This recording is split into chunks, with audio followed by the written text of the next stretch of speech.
নমস্কাৰ, মই Anupam Chakraborty voice of editor in চিফলৈ সকলোকে স্বাগতম জনাইছোঁ।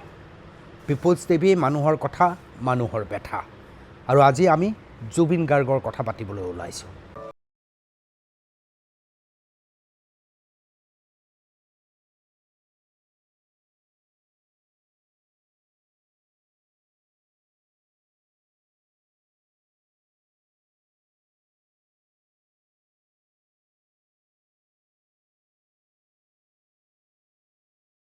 ইতিমধ্যে আপোনালোকৰ অৱগত মুখ্যমন্ত্ৰী ডক্টৰ হিমন্ত বিশ্ব শৰ্মাই দ্বিতীয়টো কাৰ্যকালৰ পিছত জুবিন ক্ষেত্ৰলৈ তেওঁ নিজেই গ'ল। সেৱা ল'লে, আশীৰ্বাদ ল'লে, বহু মন্তব্য কৰিলে আৰু তাৰ মাজত মুখ্যমন্ত্ৰী ডক্টৰ হিমন্ত বিশ্ব শৰ্মাই ক'লে যে ৩ কোটি টকাৰ বাজেটেৰে জুবিন ক্ষেত্ৰৰ চাৰিওফালৰ যি দেৱালৰ কাম সম্পন্ন হ'ব। যে আমাৰ লোক নিৰ্মাণ বিভাগে ইতিমধ্যে জুবিন ক্ষেত্ৰৰ নিৰ্মাণৰ প্ৰাৰম্ভিক কাম হাতত লৈছে। প্ৰায় ৩ কোটি টকা ব্যয়েৰে আমি ইয়াৰে বাউণ্ডৰী ৱাল নিৰ্মাণৰ কাম হাতত লৈছোঁ আৰু ওপৰৰ পৰা যাতে মাটি খহি আহিব নোৱাৰে তাৰ কাৰণেও কিছু আমি ব্যৱস্থা হাতত লৈছোঁ। আজি মই এই গোটেই ক্ষেত্ৰখন আমাৰ লোক নিৰ্মাণ বিভাগৰ বিষয়াসকলৰ সৈতে আমাৰ স্থানীয় বিধায়ক তপন দাস আৰু পীযুষ হাজৰিকা ডাঙৰীয়াৰ সৈতে পৰ্যবেক্ষণ কৰিলোঁ আৰু আমি সমাধিৰ যিটো বাউণ্ডৰী ৱালৰ পিছত সমাধি ক্ষেত্ৰ নিৰ্মাণৰ যিটো পদক্ষেপ তালৈকেও আগবাঢ়ি যাবৰ কাৰণে মই তেখেতসকলক প্ৰয়োজনীয় নিৰ্দেশ দিছোঁ। যি ধৰণে আমি আমাৰ এটা ভাল পৰিকল্পনা কৰি ইয়াক যাতে এটা আমি সুন্দৰ সমাধি ক্ষেত্ৰলৈ জুবিন ক্ষেত্ৰলৈ ৰূপান্তৰ কৰিব পাৰোঁ আৰু তাৰো ইতিমধ্যে প্লেনিং আৰম্ভ হৈছে। মই ভাবোঁ যে বাউণ্ডৰী ৱালখন হোৱাৰ পিছতে আমি এই কাম হাতত ল'ব পাৰিম। মই পুনৰবাৰ জুবিন গাৰ্গৰ স্মৃতি বা তেখেতৰ প্ৰতি মই বিনম্ৰ শ্ৰদ্ধা জনাইছোঁ আৰু অসম চৰকাৰে এই সমাধি ক্ষেত্ৰখন নিৰ্মাণৰ বাবে আমাৰ যি সংকল্প সেই সংকল্প অব্যাহত থাকিব আৰু আমি ইয়াক সুন্দৰ কৰি নিৰ্মাণ কৰিম। নিশ্চিতভাৱেই এয়া আমাৰ কাৰণে ভাল খবৰ। মুখ্যমন্ত্ৰী ডক্টৰ হিমন্ত বিশ্ব শৰ্মাই কৈছে কেৱল দেৱালৰ ৩ কোটি টকাৰ ব্যয় সাপেক্ষে দেৱাল নিৰ্মাণ হ'ব। দেৱাল যদি ৩ কোটি টকা সাপেক্ষে নিৰ্মাণ হয় তেতিয়াহ'লে সমগ্ৰ জুবিন ক্ষেত্ৰৰ বাবে কিমান কোটি টকা ধাৰ্য ধৰাটো উচিত বুলি আপোনালোকে ভাবে?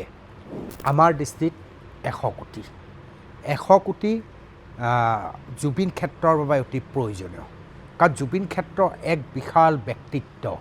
তেওঁৰ গানৰ কথা আছে, তেওঁৰ ছবিৰ কথা আছে, তেওঁৰ কথা বতৰাবিলাকৰ কথা আছে, তেওঁ গছ গছনি ভাল পোৱাৰ কথা আছে।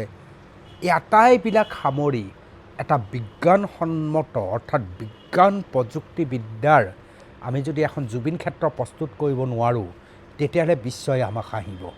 কাৰণ জুবিন গাৰ্গৰ মৃত্যুৰ পিছত তেওঁৰ যি অন্তিম বিদায়, সেই অন্তিম বিদায়ত লাখ লাখ মানুহে অংশগ্ৰহণ কৰি ইতিমধ্যে পৃথিৱীক বুজাই দিছে যে তেওঁলোকৰ বাবে জুবিন কি। গতিকে এই সাজ বিশ্বৰ বিভিন্ন মানুহৰ মগজুত ইতিমধ্যে বহিছে। তেওঁলোকে অসমলৈ যেতিয়া পৰিভ্ৰমণ কৰিবলৈ আহে আগতে কেৱল কামাখ্যা মন্দিৰ চাইছিল আৰু চাইছিল কাজিৰঙা। এতিয়া নতুনকৈ সংযোজন হৈছে জুবিন ক্ষেত্ৰ। বহু পৰ্যটকে ইতিমধ্যে জুবিন ক্ষেত্ৰ ভ্ৰমণ কৰিছে। জুবিন ক্ষেত্ৰৰ চাৰিওফালৰ দৃশ্য দেখি তেওঁলোক অলপ হতাশো হৈছে। যিহেতু মুখ্যমন্ত্ৰীয়ে ৩ কোটি টকীয়া দেৱাল ইতিমধ্যে নিৰ্মাণৰ কামৰ কথা উল্লেখ কৰিছে, সামগ্ৰিকভাৱে এক বিশেষ পৰ্যালোচনা কৰি অন্ততঃ ১০০ কোটি টকাৰ জুবিন ক্ষেত্ৰৰ ব্যয় নিৰ্ধাৰণ কৰিব লাগে, য'ত এটা জুবিন ক্ষেত্ৰৰ জুবিনৰ বিভিন্ন সামগ্ৰী, জুবিন গাৰ্গে ব্যৱহাৰ কৰা সামগ্ৰীৰ এটা বিজ্ঞানসন্মত কোঠা থাকিব, জুবিন গাৰ্গৰ পোচাকৰ এটা কোঠা থাকিব, জুবিন গাৰ্গৰ দিয়া উপহাৰ, গুণমুগ্ধই দিয়া উপহাৰৰ এটা আছুতীয়া কোঠা থাকিব, জুবিন গাৰ্গৰ গীতৰ পাঠশালা তাত থাকিব লাগিব, জুবিন গাৰ্গৰ গীতসমূহৰ তাৎপৰ্য বুজাব পৰাকৈ এটা পৰিৱেশো তাত তৈয়াৰ হ'ব লাগিব।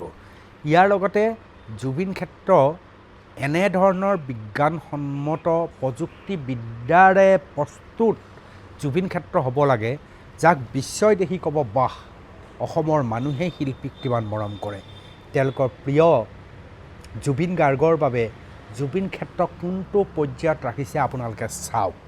আৰু তেনেধৰণৰ প্ৰযুক্তিবিদ্যা যদি হয়, তেতিয়া আপুনি মই নাই, আমাৰ পিছৰ প্ৰজন্ম নাই, তাৰ পিছৰ প্ৰজন্ময়ো যাতে জুবিন ক্ষেত্ৰক এতিয়াৰ দৰে অনুভৱ কৰিব পাৰে, সেই ধৰণে আমি গৱেষণা সমৃদ্ধ এখন জুবিন ক্ষেত্ৰ প্ৰস্তুত কৰিব লাগিব। সেই জুবিন ক্ষেত্ৰত দৰ্শকো আহিব পৰা ব্যৱস্থা থাকিব লাগিব। মাজে মাজে তাত বিভিন্ন ধৰণৰ অনুষ্ঠান হৈ থাকিব। তাৰ সমান্তৰালভাৱে যাদুঘৰৰ নিচিনা তাত বহু বস্তু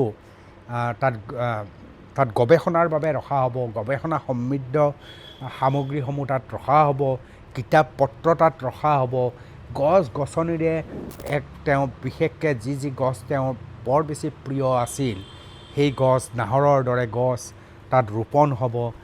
আৰু সম্পূৰ্ণ পৃথক ধৰণে জুবিন ক্ষেত্ৰ প্ৰস্তুত হ'ব, য'ত বিশ্বৰ বিভিন্ন মানুহে তালৈ আহি জুবিন ক্ষেত্ৰক অকণমান পৃথক ৰূপে অনুভৱ কৰিব লাগিব। আৰু এই ধৰণৰ আমি ভবা বিজ্ঞান প্ৰযুক্তিবিদ্যাৰ সৈতে সংযুক্ত হোৱা এখন যদি অতি আধুনিক জুবিন ক্ষেত্ৰ আমি বিচাৰোঁ, তেতিয়াহ'লে তাত ন্যূনতম 100 কোটি টকাৰ ব্যয় হ'বই লাগিব। সেইবাবে মই অনুৰোধ জনাইছোঁ, অসমৰ সকলো জুবিন প্ৰেমীয়ে চৰকাৰক দাবী কৰিব লাগে, মুখ্যমন্ত্ৰী ডক্টৰ হিমন্ত বিশ্ব শৰ্মাকো আহ্বান জনাব লাগে যে জুবিন ক্ষেত্ৰৰ বাবে আপোনালোকে 100 কোটি টকা ধাৰ্য কৰক, 100 কোটি টকাৰ ধাৰ্য নিশ্চিত কৰক।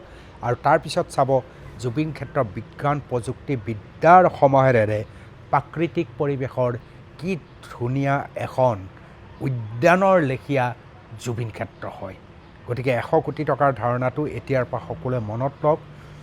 পাৰিলে হেছটেগ দি 100 কোটি জুবিন ক্ষেত্ৰ 100 কোটি বুলিও আমি প্ৰচাৰ আৰু প্ৰসাৰ কৰিব লাগে। আশা কৰোঁ মই কোৱা বক্তব্যটো আপোনালোকে অমূলক বুলি ভবা নাই। জুবিন ক্ষেত্ৰৰ বাবে 100 কোটি কি কয় আপোনালোকে অনুগ্ৰহ কৰি জনাব। ভইচ অৱ এডিটৰ ইন চিফৰ পৰা মই বিদায় লৈছোঁ। ধন্যবাদ।